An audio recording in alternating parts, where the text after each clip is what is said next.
Nhớ quay cuộc sống ở Mỹ. Xin chào cả nhà, cả nhà vào bếp với em nha. Em đổ dầu với nồi nè, với tỏi nè, mình đợi cho nó thơm lên nha cả nhà. Nó thơm vậy là được rồi nha, cả nhà bỏ thịt vô nha.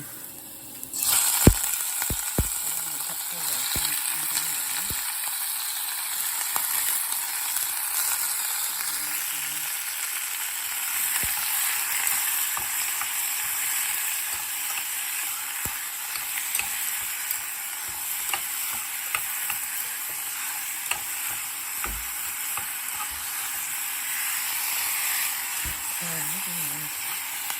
Lên đây nấu này nước sôi nè cả nhà. Bây giờ em bỏ bí đa nó cào ớt lên nhiều.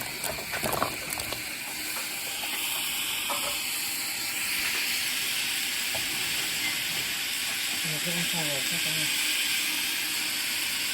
Mình thôi. Cái con nó chín này nó lắc ra, nó coi rồi khát bài luôn.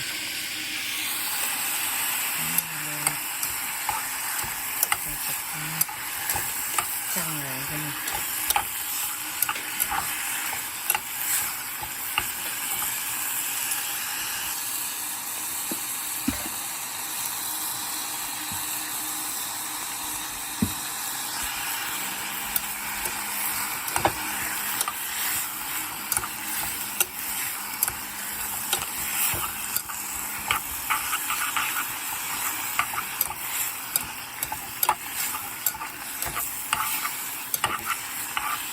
Cả nhà nhớ đi nấu nồi cơm ở dưới này là hết bài nha cả nhà. Em đang đi nấu cơm nha cả nhà. Cơm nó đang nấu, cái nồi đang nấu.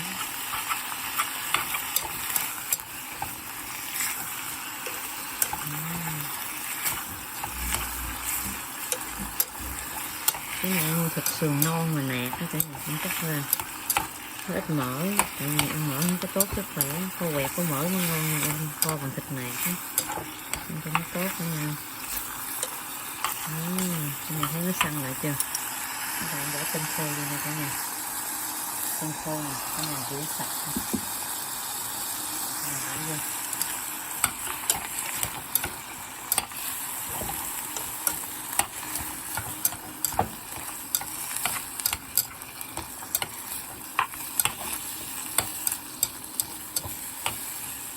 Cái biển nha cả nhà ơi. Kho quẹt ăn nè. Ngon, số 1.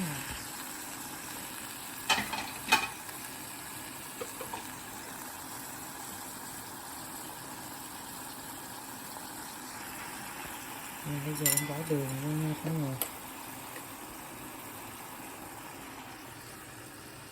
Đường ha. 1 2 3 4 4 cái muỗng nhỏ sugar nha cả nhà. Rồi cái này vẫn nước mắm nha. Cái sốt. Ăn 4 muỗng nước mắm nha cả nhà. 4 muỗng đường, 4 muỗng nước mắm. Cái sốt. Rồi cả nhà quậy đều lên. Cho nó kho lại, cho nó quẹo lại nha cả nhà.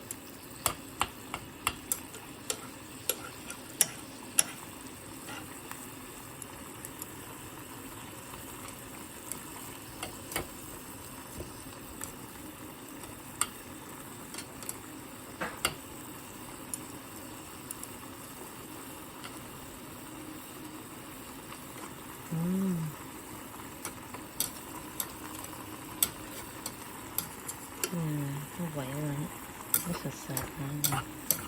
Ăn với cơm hết bài.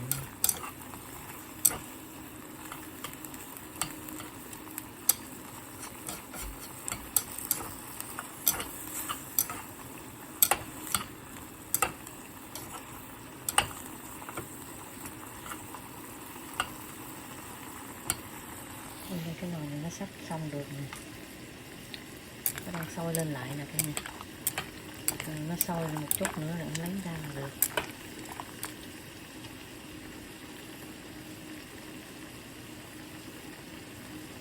Em luộc bí đao với cà rốt cho cả nhà ăn cho nó ngon. Ăn phải vẹt và phải chấm vậy nó ngon.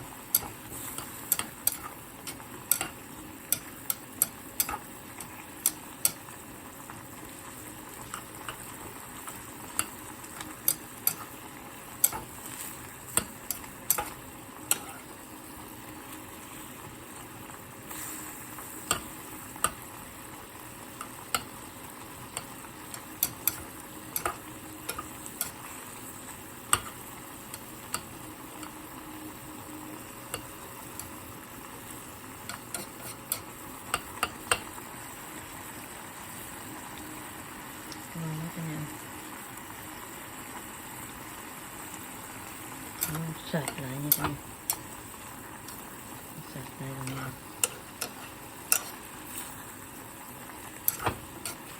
Cả nhà nhớ đăng ký, like, share, subscribe nhớ quay cuộc sống ở Mỹ nha cả nhà. Please like, share, subscribe nhớ quay cuộc sống ở Mỹ. Please, thank you.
Sợi này các người thấy không?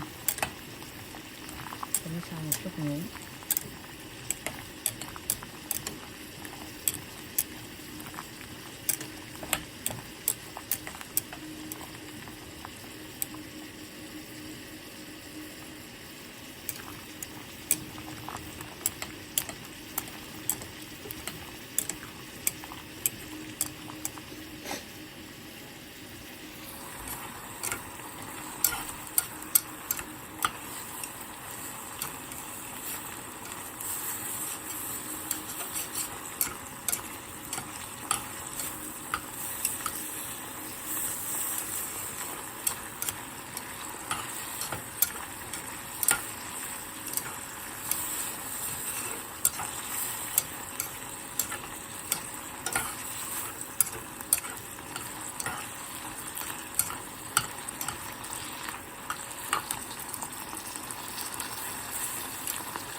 Thấy đường bây giờ nó làm hơi thành nước màu nè cả nhà ha.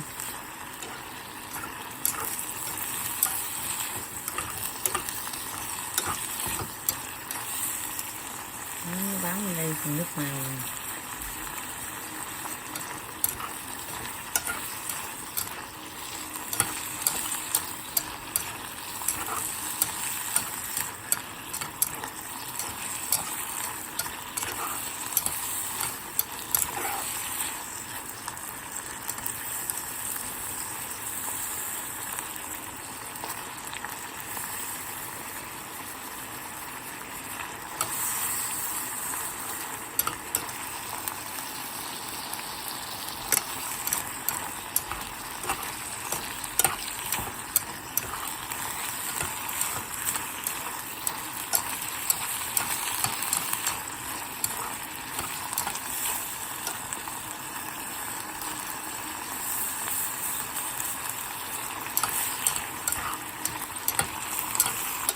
Mình thấy nó sệt sệt lại không?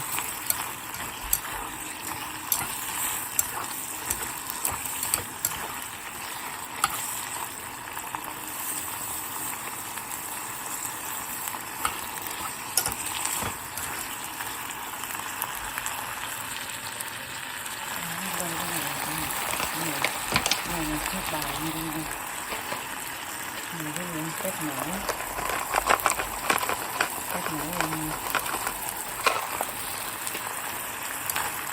mình làm sẵn cái này, bây giờ em chỉ bỏ vô thôi.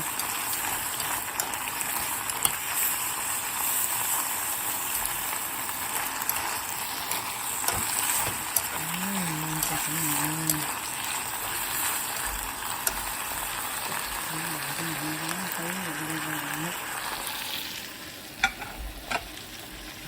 Cái đào ra như thế này.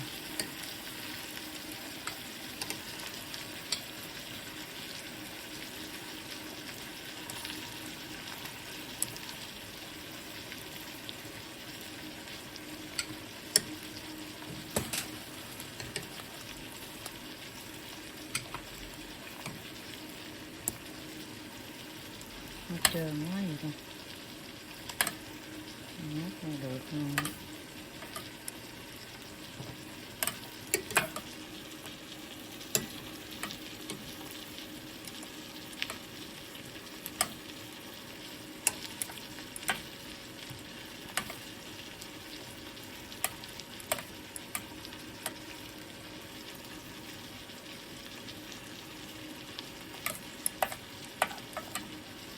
Em đổ nước ra cho nó dễ đi cả nhà.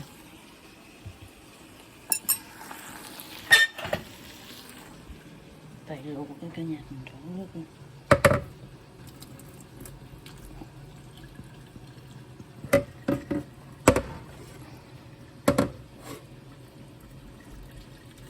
Tay nấu một tay làm nên nó hơi khó, nhưng cái này thông cảm nha.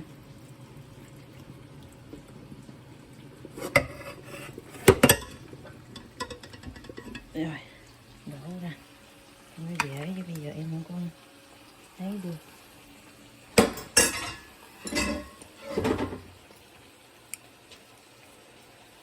Rồi có cà rốt, có bí đao nè.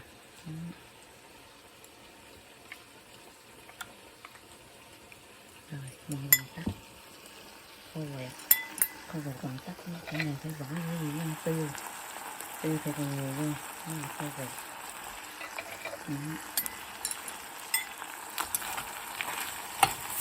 Cho mình thấy hấp dẫn kìa.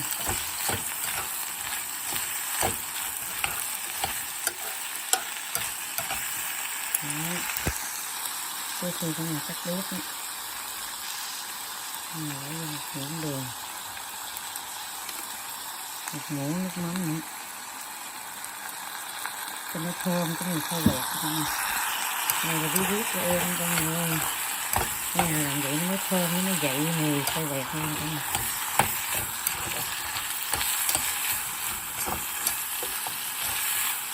Cho mình thấy mùi khô quẹt đây hấp dẫn nha.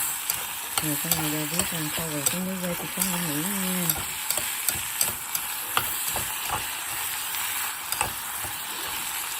Cho mình thấy ăn bây giờ nó dậy mùi lên ngon lắm.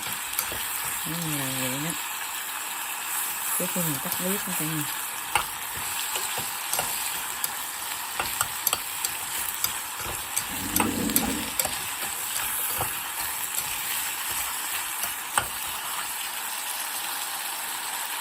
Ngon hấp dẫn quá cả nhà ơi.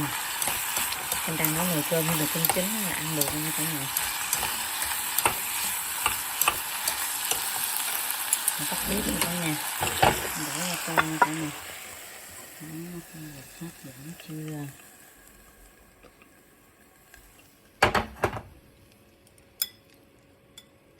Mời cả nhà vào bếp làm khô quẹt, bí đao luộc, cà rốt với dưa leo nha cả nhà. Nhớ quay kênh Sống Ăn Mỹ. Xin chào cả nhà, hẹn cả nhà video sau.